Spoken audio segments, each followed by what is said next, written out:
So how many people have you pissed off so I far? haven't pissed off anybody. Yeah, 50-50 50-50. Is it that high? so far. Wow. First of all, I really want to say it is fucking crazy to be talking to the two of you about Beverly Hills Cop because I grew up watching these movies and I just never thought I would do something like this.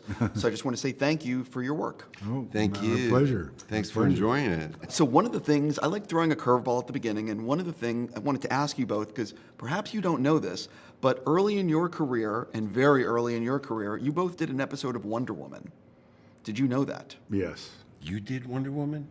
How did I not know this? No, I actually I only worked a day or two on it. I got the Wonder Woman. I worked a day or two, and then they wanted me to audition for a pilot of a spin-off of Starsky and Hutch, but I had to get out of that contract to be able to do the pilot for Starsky and Hutch. So they had to recast me so I could do the pilot for Starsky and Hutch. You were going to have a recurring role in Wonder Woman? No, in Starsky, I was gonna. It was called Huggy Bear and the Turk. Oh my! Spin-off of Starsky. Look what and we Hutch. missed. Look It how never went. close we It never came went to anywhere. that. It never went anywhere. That's painful. Didn't know that, but I still think it's pretty cool because Wonder Woman in the 70s was a really big deal. Yeah. Anyway, let's switch off to something else. Okay. One of my all-time favorite films is Midnight Run. Oh, thank you. And I mean, it's incredible. So when did you know that was going to be like a huge thing? And what do you remember about making it? I went to see Joey Pants do a play in L.A. and at intermission, an actor, Alan Vint, a friend of mine, came up and said, "Well, you're going to do Midnight Run, aren't you?" And I go, "I don't know. I never heard about it." And of course, I had my crackerjack agent, you know. But so he said, "You're perfect, man." So then I found out Marty Brest was directing it, who directed the first Cop. So I called Marty and I said, "Hey, Marty, what's the deal with Midnight Run?" He goes, "Oh, you'd be great in it." And I said, "Well, I'm waiting for the offer." And he said, "But you have to audition with Bob De Niro." Sure. So I said, "Okay, that's fine." So I went and had an audition with Bob, and there were about 30 guys in the hallway, and everybody was like, "Oh my God, I gotta read with Bobby De Niro," and everybody was freaking out. And I said, "I can't wait, man. Nobody's getting this role but me." And I went in, and Bob and I talked a little bit, and then we started reading the scene, and I'll have to swear a little bit, but I said, "Give me the keys, Jack. Give me the keys." And Bobby started handing me these matches. And I went to grab the matches, and he threw them on the floor and stared at me. And I looked at the matches, and I looked up, and I said, "Fuck you." And he said, "Fuck you, too." I said, "Go fuck yourself." And I know every other actor picked those up and handed it to him. And I found out as soon as I left, he went, "I want him." Wow. He wanted I don't somebody know this to. story. He wanted somebody to stand up to him. You know? Yeah. And Bob and I got along great on the film. We were on 6 months on a road. I read for the Grodin role, but then I found out that they were just waiting for him to be available. Oh, really? And Paramount was saying, "No, we can't wait for Grodin." So to stall, they started reading people.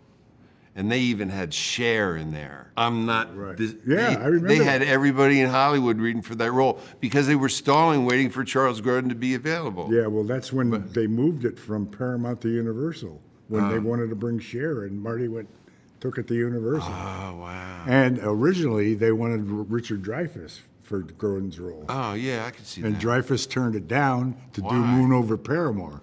So Ooh. every time I see Dreyfuss, he goes, "Yeah, great choice." Huh? I could see him in that role. First of all, I could Different, but you know. It kills me because I could spend like 20 minutes talking just about that film, but let's jump into why I get to talk to Right, the two of right. you. This movie has been talked about for a long time. When did you both find out that, wait, this is actually going to happen? And what was it actually like the first day you both stepped on set, and just inhabiting these characters again after so many years? Well, they had been talking about it for 20 years, It was like, yes, no, and this person's involved and they're not involved. So you move on with your life, So I was doing other films, and actually I was in Chicago shooting a film, and they called me about this, and I finished that film, and then I flew to L.A. and met with Mark Malloy, and I knew that it wasn't going to be done unless Eddie approved the script. And Eddie's a bright guy, and I knew when he said yes, and especially when Jerry Bruckheimer got involved, I said, I'm all in. So When Jerry got involved, they really, it just ramped up, and he made sure that Eddie had a script that he would approve. And I guess Jerry had a relationship with Will Beall, who wrote the Bad Boys, the latest one.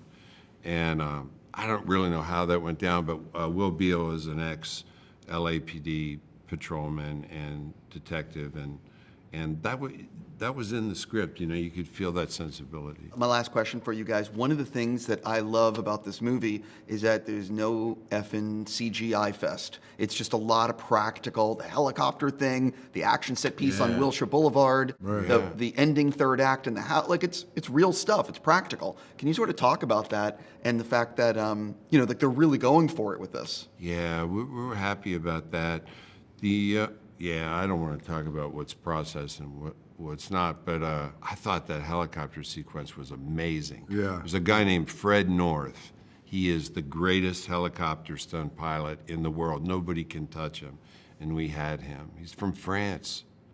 He's French, yeah. And I just think the personal relationships in the movie and the action in the movie blend really well together. You know, the action and the personal relationships, and you know, now Eddie's got a daughter, and it's a whole different thing, a whole different feeling with personal stuff, and then the action blows you away. I mean, I was watching last night. As soon as the movie opened and the Heat Is On started playing, I got the chills myself. Yeah, I told Mark, thank God you didn't crash the Ferrari. You know what I mean? Like, you did a great job with it. I'm out of time. I'm just going to say thank you both so much. Thank you. And I know there's going to be a huge hit on Netflix.